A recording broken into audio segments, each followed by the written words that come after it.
Sounded good, real good. A weekend at Malibu, expenses paid with a cash bonus thrown in. But that was before I knew about the henchman, the redhead, and the corpse. These three and a white Panama hat ruined it all for me. From the pen of Raymond Chandler, outstanding author of crime fiction, comes his most famous character as CBS presents The Adventures of Philip Marlowe.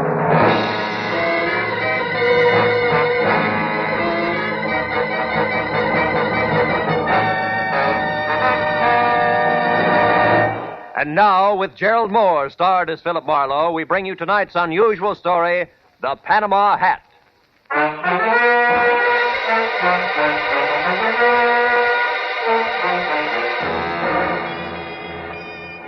I was sitting in my office bombing the ashtray on my desk with paper clips, wondering what kind of a job a private detective gets when clients stop calling completely. I was seesawing between the picture of me as a well-starched huckster and the more comfortable portrait of Marlowe, author in English tweeds, man of distinction. And the telephone brought me to a rude awakening. Marlowe speaking. My name is Isabel Gordon, Mr. Marlowe. I must see you at once. My husband Bruce is in terrible danger. Could you possibly meet me in an hour at the Pelican Inn? It's a small roadside place on the way to Malibu. I'll explain everything then. Pelican Inn, 1 hour, Mrs. Gordon. The Pelican Inn was strictly a liquor license with chairs, and a bored piano player in one corner grinding away. The place was empty, and I was about to order a drink when the front door opened and a woman entered. She was tall and thin and right out of Harper's Bazaar, from double ankle-strap shoes to close-cropped hair. One look at her fear-crowded eyes, and I knew it was Isabel Gordon. I got up and introduced myself. Then we went to a table, and she started to talk. For 2 weeks now, Mr. Marlowe, my husband Bruce has been receiving unsigned, threatening letters. I'm almost sick with worry. I don't know what to do. Now, wait a minute, Mrs. Gordon. The first thing to do is to get hold of yourself. And tell me the whole thing right from the beginning. Yes, all right. Well, first of all, Bruce and I have only been married a little more than a year. We're living with my uncle, Avery Fairchild, on an estate out beyond Malibu. I see. What does your husband do for a living, Mrs. Gordon? Why, he's a photographer. Movie or commercial? Well, at present, it's neither. You see, Bruce has been terribly unsettled since the war. Lost, sort of, and then recently he got interested in photography, and it's been a great help to him. But he doesn't exactly work at it, huh? Well, he's converted one of the rooms in the guest cottage into a studio, and he spends almost all of his time there experimenting with portrait work. But he doesn't actually have a job, if that's what you mean. How does that appeal to your Uncle Avery? Oh, I'll be honest with you, Mr. Marlowe. My uncle thinks the sun rises and sets on me, but with Bruce... It's total eclipse, is that it? I'm afraid so. All his life, Uncle Avery has been concerned only with dollars and cents. He simply doesn't understand or sympathize with an artist's viewpoint. Uh-huh. Now, what about these unsigned letters? Well, Bruce has been getting them for the past 2 weeks. They're always made up of words cut from newspapers and pasted on ordinary paper. That's a cheap stunt. What do they say? Each one threatens my husband's life. Yet both he and Uncle Avery consider them nothing more than the work of some harmless crank, in spite of the fact that for the last several days I've seen a strange man lurking around our place every night. Can you describe him? No, except he's about your height and build. Is that all? Yes. No, Wait a minute. There is something else. Each time I saw him, Mr. Marlowe, he was wearing a white Panama. Well, that's not much to go on. Tell me, why haven't you called the police? Uncle Avery wouldn't hear of it. He hates publicity, dreads it. That's why I suggested contacting you, a private detective. That's sort of a bodyguard for Bruce, huh? Yes. However, Mr. Marlowe, Bruce is somewhat temperamental, and I know he'd rebel at the thought of being watched over, so I'd rather you posed as a house guest, an old college chum of mine, perhaps. My fee is $25 a day plus expenses, Mrs. Gordon. Oh, any price is all right, Mr. Marlowe. Let's see, it's a little after 7 now. Can you be at our place at Malibu at 9? I think so.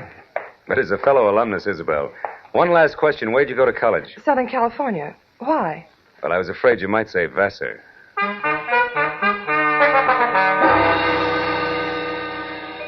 After Isabel left, I remembered that I was already on my expense account. So I had a tasteless, cold, hot blue plate special and a burned cup of coffee. Then I stepped out of the Pelican Inn and headed across the paved parking lot to my car. It was already dark, and I was admiring the full moon and the beautiful wash it made over the ocean when it happened. Hey, mister! What the... You all right, mister? Yeah, I think so. Thanks to your sounding off? That nut was aiming right for you. Yeah, looks that way. Did you happen to get his number? No, What about his I face? didn't. Can you describe him? No, matter of fact, I only noticed one thing. What was that? The hat he was wearing. It was a white Panama.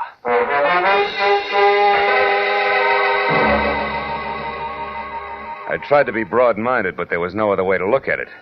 The gentleman in the white Panama hat definitely meant business. I returned to my apartment in Hollywood, where I shaved, showered, and packed. And then I headed for Malibu. At 8:45, I was inside the grounds of the Fairchild estate. Another mile, and I was at the front door. When I entered, Isabel greeted me like I was a keg of brandy around a St. Bernard's neck. Then we waded through an inch-thick carpet to the library, where Uncle Avery, fat, bald, and looking like he'd just bitten into an underripe persimmon, was waiting. I wasn't asked to sit down, and I wasn't offered a cigar. Avery Fairchild was not one to waste time. I'm a very rich man, Mr. Marlowe. As such, I'm the target for all kinds of fortune hunters, confidence men, and cranks. In my lifetime, I've been threatened and pestered by a score of crackpots, each one slightly more psychopathic than the last. It's never bothered me, and it never will. However, in this case, the approach is a bit different. Meaning you think somebody's trying to get at you through your nephew, huh? Never refer to him as my nephew. My niece's husband, if you please. And don't forget it. Uncle Avery. Isabel, my feelings about your husband are no secret. You're being unfair, Uncle Avery. Just because Bruce is an artist and he... Artist, is he? Why, Isabel, that man's no more an artist than I am a horse jockey. Good evening, everybody. Hello, Bruce. Hello, darling. You were saying something, Uncle Avery? Bruce, I want you to meet Philip Marlowe. We were great friends at school, and when I heard he was in town for a while, I insisted that he spend a weekend with us. How do you do, Mr. Gordon? It's a pleasure to have you with us, Mr. Marlowe. You're very welcome. I do the welcoming around here, Bruce. Mr. Marlowe's had a long trip, and I'm certain he'd like to turn in early. Bruce, darling, he's going to stay in the guest cottage, the room next to your studio. Will you show him there, please? Oh, I'll be glad to. By the way, Isabella, I'm going to work late, so I'll say good night to you now. Good night, dearest. Good night, sweet. Please be careful. Yes, Bruce, by all means, be careful. Remember, the true artist belongs to posterity. Or something.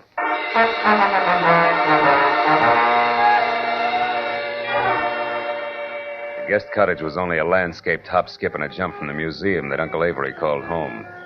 And as Bruce and I strolled along a flagstone path, I feigned a deep interest in photography. That was all my host needed. He struck at the bait like a shark with malnutrition. Well, Mr. Marlowe, it didn't even occur to me that photography might be one of your hobbies. Isabel never said a word. Well, good for Isabel. I'm strictly a dabbler. Now, tell me, Mr. Gordon, how long have you been at this? Portrait work? Oh, about 6 months. You see, I divide my time between my studio here and a school I attend in Hollywood. That way I capture both the theory and practical experience at the same time. Oh. Well, here we are. Would you like to see the studio? Yes, I would. Here, let me get the lights.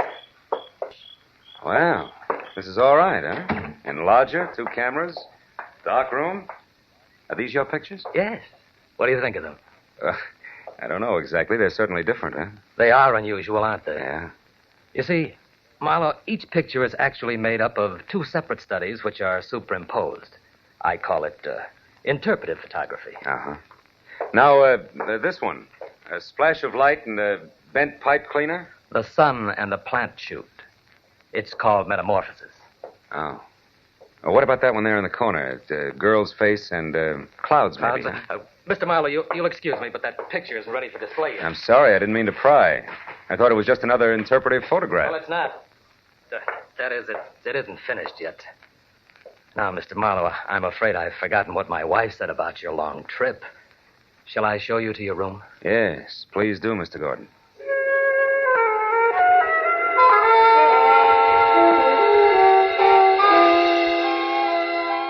My room on the other side of the guest cottage was wider than Hollywood Boulevard. After Bruce apologized for his display of temperament and bid me a polite good night, I climbed into the silk pajamas that were laid out for me, stretched out on the bed, and tried to figure who belonged to the white Panama hat. About an hour passed, and I wasn't getting any sensible answers. So I switched out the light, put my gun on the table next to me, and snuggled into what felt like 1.5 miles of mattress. I was almost asleep, and the clatter of a shovel falling on the walk outside brought me straight up in bed. I grabbed my gun and made for the door. But the second I threw it open, I knew that I'd made a mistake. Whoever kicked over that shovel had hurt me and met me with a large fist that came straight at my face. Oh!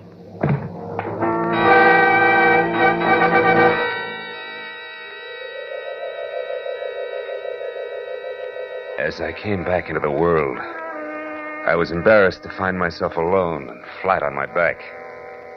When I started to get up, I felt like the L.A. Dons, water boy and all, had run over my face. My gun was a few feet away, and when I went to pick it up, I stopped short. There was a souvenir from the man with the great big fist. A gold cigarette lighter. It was engraved to Skipper on his birthday. Putting it in my pocket, I picked up my gun and made for Bruce's studio. He wasn't there. I threw on some clothes and went back to the house and found Isabel in the living room. I was about to give her a biased account of the shortest fight on record when I noticed Uncle Avery quietly entering the house from a side door that led to the garden. What's the matter, Phil? Bruce isn't in the studio anymore. What? Now, Isabel, there's no reason for alarm. Why, Bruce often goes off into the night like this. Called it a search for beauty or some such rot. And what was it you were after just now outside, Mr. Fairchild? I was looking for my niece, Marlowe. Isabel, your cousin John telephoned to say he wouldn't be down this weekend. Oh. I didn't know there were to be other guests. Oh, just my cousin, John Martin, Phil. Not really a guest. He comes down often. Too often to suit me. Oh, Uncle Avery, please. You know that I'm fond of him. Yes, but I don't know why. He's a chronic gambler and of no use to anyone. Living at the Wilshire Gardens when he can't afford it. Driving expensive Oh, cars. you're too hard on him. Skipper is Skipper? Yes. Do you know him? No. No, I don't. Well, you're not missing anything, believe me. Oh, I do believe you, Mr. Fairchild. I believe your every word. What? Good night, all. I left the house and headed straight for my car with the Wilshire Gardens in Hollywood in mind. It was just a chance that John Skipper Martin might own a white Panama hat. When I got to the prodigal cousin's bungalow, it was dark inside. So I pressed one hand close to my gun and the other against the doorbell. But there was no answer. A side window was open, and I started toward it when a nasty voice greeted me from the shadow of a palm tree. Good evening. Lovely night, isn't it? I hadn't noticed. I've been busy. I know. We've been waiting for you for a long time. We? Uh-huh. Me and my nice shiny revolver here. 38. Oh, I see. Well, you make a handsome couple, and I hope you're both very happy together now. What do you want? I don't want anything. I'm here to give you something. Advice. Look, brother, I've already told you I'm busy, so if this is a heist, let's get it over with, fast. You know, I think you're confused. I'm holding the gun, Mr. Martin. Martin? John Skipper Martin. Surprised that I know your name? Why, yes. Yes, I am. I don't recall having had the pleasure. You haven't. People never forget me, Mr. Martin. My tag is Brock. Does that mean anything? No, what do you do? Sing, dance, tell jokes? Yeah, that's it. The last one. I tell jokes. I can't wait. You won't have to, Mr. Martin. I'm going to tell you one right now. Goes like this. Once upon a time, a young punk borrowed $10,000 from a generous gambler on his promise to pay the money back within a week. But the young punk never came across. So the gambler told a nice fellow named Brock to call on the young punk and tell him that he had 48 hours in which to get the money together. And that if he didn't, he'd never see the 49th hour. What's the matter, Mr. Martin? Don't you like jokes?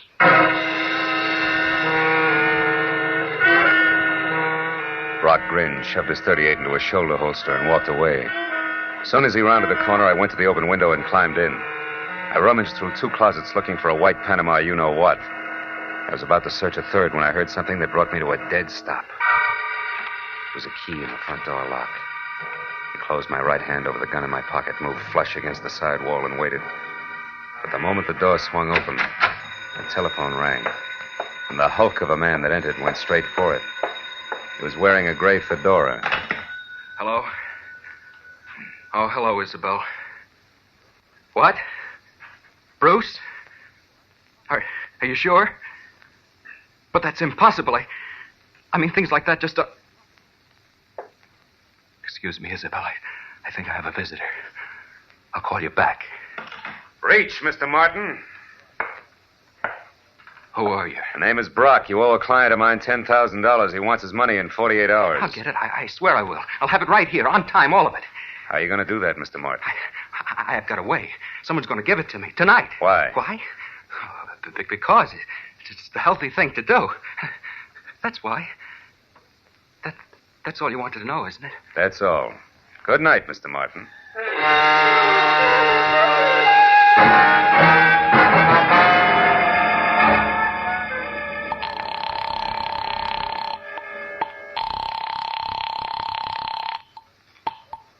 Hello? This is Marlowe, Isabel. I'm calling from a drugstore in Hollywood. Has Bruce returned yet? No, and he won't. He's been kidnapped. What's that? And whoever did it wants $50,000 before morning, or we'll never see Bruce alive again.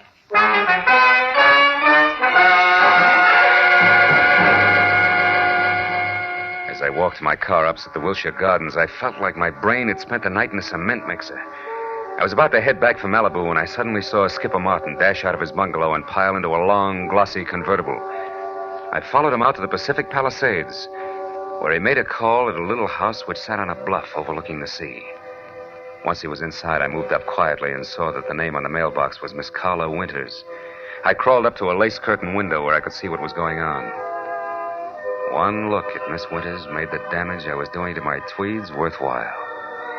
She was strictly Dragon Lady, with flaming red hair and a waist you could span with two hands, if you were lucky enough to get that close. And the rest of the measurements fit just perfect. Why, you sniveling coward, you wouldn't dare open your mouth about us. Wouldn't I? Listen, Carla, I've got myself, Skipper Martin, to look after. First, last, and always. You remember that. Why should I? You've always been cheap talk and no more. Look at you now. You're in trouble, so what do? You holler blackmail. Go on, get out of here. Get out of here before I kill you.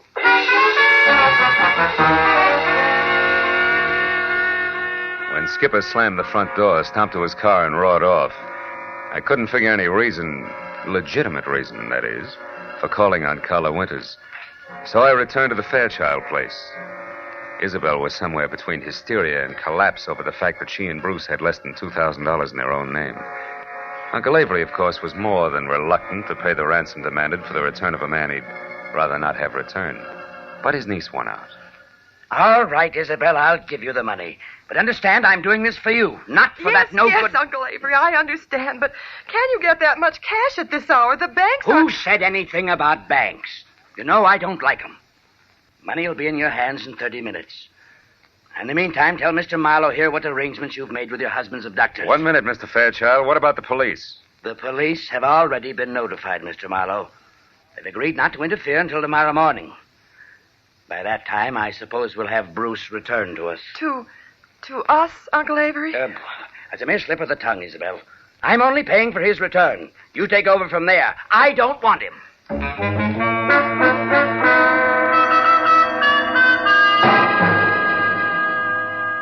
A half hour later, Avery Fairchild handed me a bundle of bills which added up to $50,000 cash. The bills seemed slightly dirty. The old geezer must have had them buried someplace. For a moment, I couldn't help thinking, boy, to get at this place with a shovel sometime. But then I got back to the more pressing matters at hand. I wrapped up the money in a shoebox and I drove north along the Pacific Coast Highway. I covered the 60 miles to the rendezvous, which was a junkyard near Ventura, in about as many minutes. Then, according to instructions, I slowed down to 10 miles an hour. I blinked my lights twice, tossed out the shoebox. I was just about to resume my speed when the headlights of an approaching car fell on a man as he darted back into the junkyard. And I saw what I'd been expecting all the time. The white Panama Hat. But I was still playing by the rules. So there was only one thing I could do about it. I slammed my foot down on the accelerator and kept it there until I reached the nearest telephone, where I telephoned Skipper Martin at the Wilshire Gardens. It was just possible that he owned two hats. But that little balloon exploded in a hurry.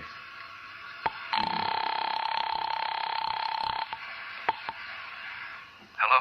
Mr. Martin? Yes. Who is this? This is Brock, remember me? Oh, yes, of course. I've been hoping you'd call. You mean you got the money right now? Well, no, not this minute, but I will have it in a couple of hours. You're sure, Mr. Martin? I'm positive, Brock.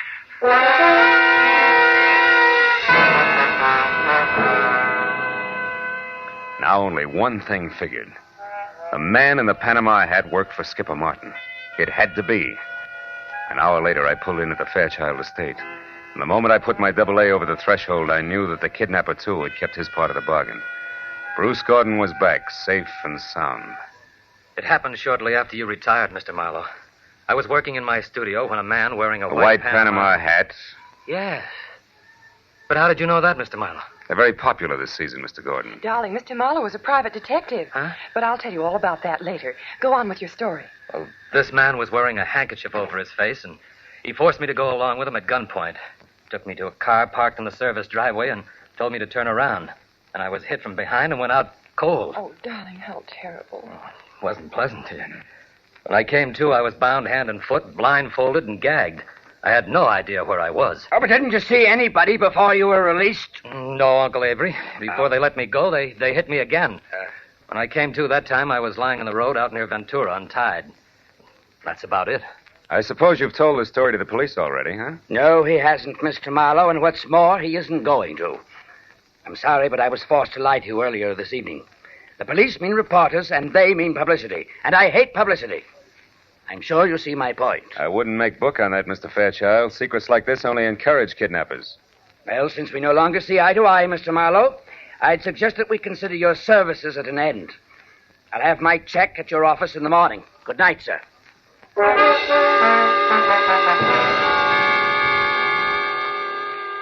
Avery Fairchild wasn't the kind of a man you argued with. I threw my coat over my arm, tipped my hat to Isabel, and stepped outside. I hadn't once mentioned Skipper Martin to the family. That might have been a mistake, but I still wanted to look around before I yelled copper. As I walked past the guest cottage, I decided to go in and check Bruce's studio. Maybe the man in the white PH had left a few odd footprints on the ceiling. I tossed my coat in a corner chair and started through the clutter. 10 minutes later, I'd found nothing. I was about to leave when I suddenly remembered the picture of a girl in some clouds that Bruce had been so careful to keep out of sight. It hadn't been moved. And when I brought it into the light, I didn't have to look twice. It was the portrait of Carla Winters, the red-headed dragon lady that Skipper Martin had visited. Now things began to add up. At the chauffeur's quarters, there was an outside telephone, and I put through a hurry call to Lieutenant Ibarra at Homicide in L.A. The best I could get was one Sergeant Neely. I'm sorry, Mr. Marlowe, but the lieutenant's out on a call right now. There's some kind of a row uptown. Well, do you know where he is? The address, I mean. Oh, yeah, sure. It's one of those bungalows at the Wilshire Gardens. The Wilshire Gardens? That's right. What's so special about that? Maybe nothing. I'll know in a minute. Thanks, Neely.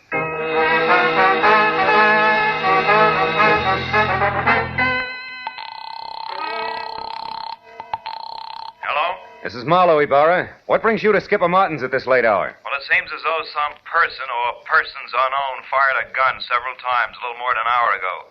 4 shots, to be exact. Well, you think Skipper Martin fired them? No, Marlowe, I'm sure Martin didn't fire them. You see, he stopped them, personally.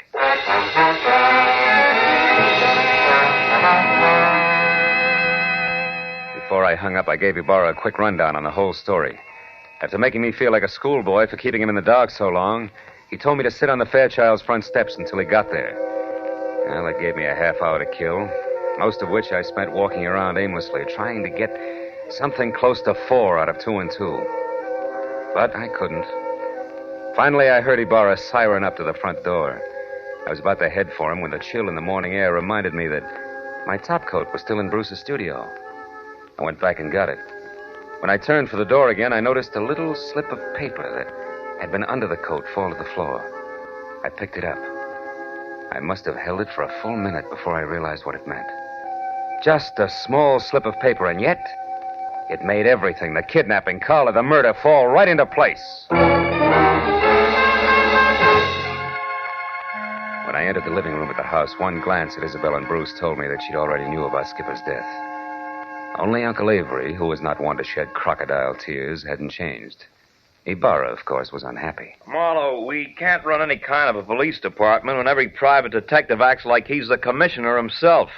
Why didn't you call me when this business first began to smell? You know better. I'm sorry, Ibarra, and I hate to sound immodest, but I happen to be one of the 2 men in this room who can name Bruce Gordon's kidnapper and Skipper Martin's killer. Do you know what you're saying, Marlowe? I think so. The man in the white Panama hat who kidnapped Bruce Gordon, Lieutenant, is Bruce Gordon himself. In other words, Bruce Gordon kidnapped Bruce Gordon. No. What? You're out of your mind, Marlowe. Am I? Would you still say that, Gordon, if we paid a call to Carla Winters and asked her to hand over the $50,000 of so-called ransom money she's holding for you two? Or would you prefer... Stop, Gordon, stop The right window, here. Ibarra!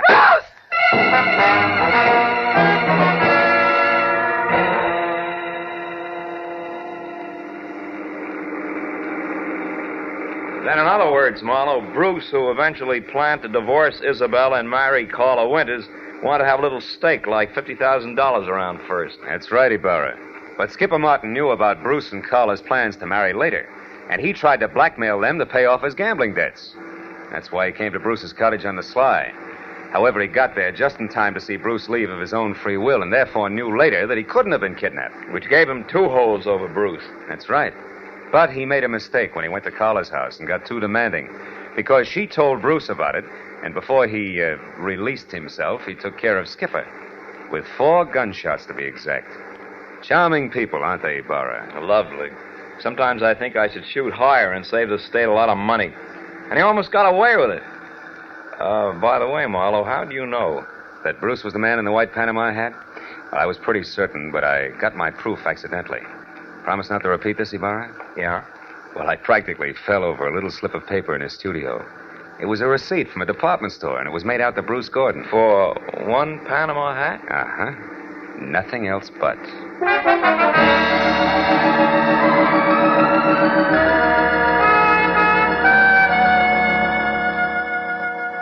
When I finally got back to my place on Franklin Avenue, the sun was already up.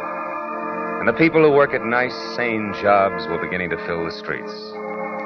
I'd been on the go for a steady 24 hours, so I could think of nothing but my bed.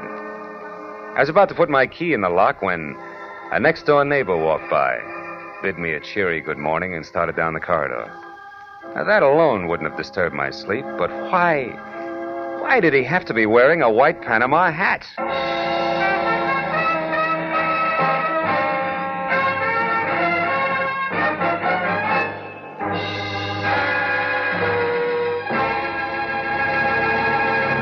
The Adventures of Philip Marlowe, created by Raymond Chandler, stars Gerald Moore and is produced and directed by Norman MacDonald. Featured in tonight's story were Jacqueline DeWitt as Isabel Gordon, Wilms Herbert as Uncle Avery Fairchild, Bill Lally as Bruce Gordon, Shep Menken as Skipper Martin, and Lou Krugman as Brock.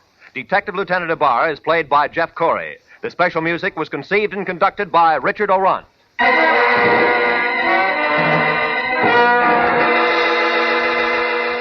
Be sure to be with us again next week at this same time.